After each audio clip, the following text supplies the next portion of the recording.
எல்லாருக்கும் வணக்கங்க. இன்னைக்கு நம்ம ஈரோடு அம்மாச்சி சமையல் கிச்சன்ல நம்ம இன்னைக்கு என்ன பண்ண போறோம் அப்படின்னு பாத்தீங்கன்னா, இன்னைக்கு சூப்பரான ஒரு கருவாட்டு குழம்பு வைக்க போறோம். இந்த கருவாட்டு குழம்பு பாத்தீங்கன்னா நான் கிழங்கா மீன் கருவாடு வச்சிருக்கேன். இப்போ இந்த கருவாட்டு குழம்பு எப்படி வைக்கலாம்னு பாப்போம் வாங்க. நம்மளோட சேனல்ல சப்ஸ்கிரைப் பண்ணாதவங்க சப்ஸ்கிரைப் பண்ணிக்கோங்க.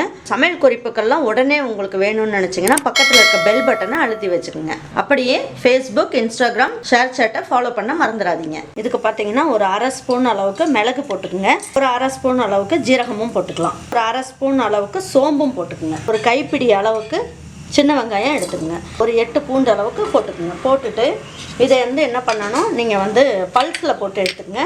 ரொம்ப நைஸாலாம் அரைக்கக்கூடாது. ஒன்றும் பாதியமாக நசுக்குன மாதிரி இருக்கணும். பாருங்கள், இந்த மாதிரி எல்லாமே ஒன்றும் பாதியமாக நமக்கு பொடிச்சிருக்கணும். பாருங்கள், ஒரு அரை ஸ்பூன் அளவுக்கு கடுகு போட்டுக்கலாம். 2 இனுக்கு கருவேப்பிலை எடுத்து வச்சுருக்கோம், இதை போட்டுக்கலாம்.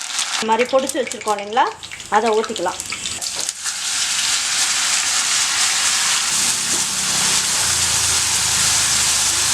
இதெல்லாம் கொஞ்சம் ஓரளவுக்கு நல்லா வதங்கிடுச்சு. இப்போ நம்ம என்ன பண்ணலாம், இதில் நான் ஒரு 4 கத்திரிக்காய் எடுத்து வச்சுருக்கேன். உங்களுக்கு எந்த சைஸ் வேணுமோ நீங்கள் பார்த்துட்டு, ஒரு முருங்கைக்காய் எடுத்தேன். 2 உருளைக்கிழங்க தோலை சீவிட்டு கொஞ்சம் பெருசாக கட் பண்ணி எடுத்து வச்சுருக்கேன். இந்த சைஸுக்கு புளியை நீங்கள் என்ன பண்ணுங்கள், தண்ணியில் போட்டு ஊற வச்சுட்டு கரைச்சி எடுத்து வச்சுக்கோங்க. இந்த குழம்புக்கு தேவையான அளவுக்கு உப்பு போட்டுக்கலாம். ஒரு 1/4 ஸ்பூன் அளவுக்கு மஞ்சள் தூள் போட்டுக்கலாம்.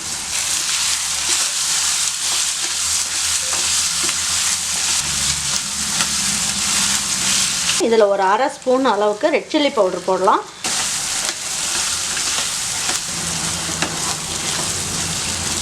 வதக்கிடலாம். இது 1 நிமிஷம் அளவுக்கு வதக்கியாச்சு. இதில் ஒரு 3 தக்காளி அளவுக்கு பேஸ்ட் மாதிரி அரைச்சிருக்கோம், அதையும் இதில் ஊற்றிக்கலாம்.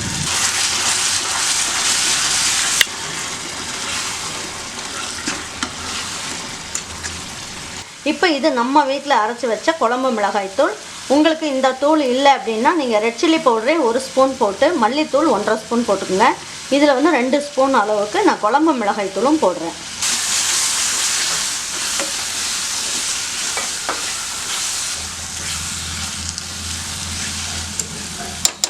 புளியுமே இதிலேயே ஊற்றிடலாம். நான் காமிச்சேன் இல்லைங்களா, அதையுமே இதில் கரைச்சி ஊற்றிக்கலாம்.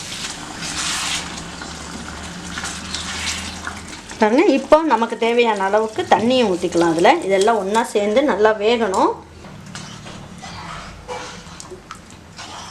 இப்போ இந்த காயெல்லாம் ஒன்றா சேர்ந்து கொதிச்சுக்கிட்டுக்கிட்டோம். 2 நிமிஷத்துக்கு நல்லா கொதிக்கட்டும். இப்போ கருவாடை நம்ம என்ன பண்ணணும், வாங்கிட்டு வந்தோன்னே இந்த மேலே இருக்கிறதையும் எடுத்துடணும், வாழையும் எடுத்துடணும், தலையும் எடுத்துடலாம்.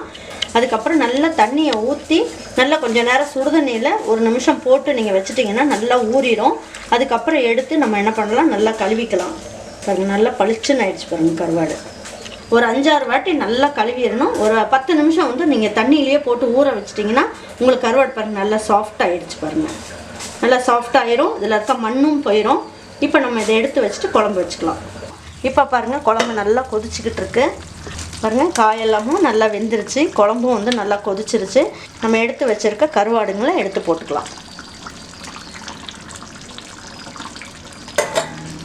இப்போ நல்லா ஒரு கலக்கி விட்டுட்டு, ரொம்ப கலக்காதீங்க, அப்புறம் இதெல்லாம் உடஞ்சிரும். இப்போ நம்ம என்ன பண்ணலாம், ஒரு தட்டு வச்சு ஒரு 5 நிமிஷத்துக்கு ஸ்லோ ஃப்ளேமில் வைங்க.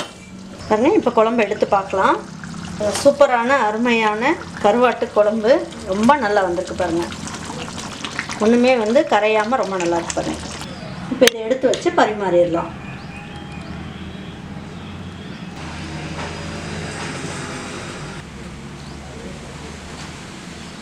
சாதம் நல்லா சூப்பராக அந்த மாதிரி வடித்து எடுத்து நம்ம போட்டு நம்ம சாப்பிட்டோன்னு வைங்க, ரொம்ப அருமையாக இருக்கும். நல்ல ஒரு கருவாட்டு குழம்பு எடுத்து வச்சு நம்ம ஊற்றி சாப்பிட்டோம்னா சும்மா அட்டகாசமாக இருக்கும் பாருங்கள். சூப்பரான கருவாட்டு குழம்பு நம்ம இன்றைக்கி ரொம்ப நல்லா அருமையாக வச்சுருக்கோம். தேங்காய்லாம் எதுவுமே அரைச்சி ஊற்றாமல் நல்ல ஒரு வித்தியாசமான டேஸ்ட்டில் நம்ம வச்சுருக்கோம். ரொம்ப நல்லாயிருக்கும். இதே மாதிரி ஒரு கருவாட்டு குழம்பு உங்கள் வீட்லேயும் உங்கள் வீட்டில் எல்லாருக்கும் செஞ்சு கொடுங்க. ரொம்ப நல்லாயிருக்கும் டேஸ்ட்டு. செஞ்சு கொடுத்துட்டு அவங்களுக்கும் உங்களுக்கும் பிடிச்சிருந்ததுன்னா லைக் பண்ணுங்கள், ஷேர் பண்ணுங்கள், சப்ஸ்கிரைப் பண்ணுங்கள், மறந்துடாமல் கமெண்ட்ஸ் பண்ணுங்கள். தேங்க்யூ ஃபார் வாட்சிங் ஈரோடு அம்மாச்சி சமையல். தேங்க்யூ.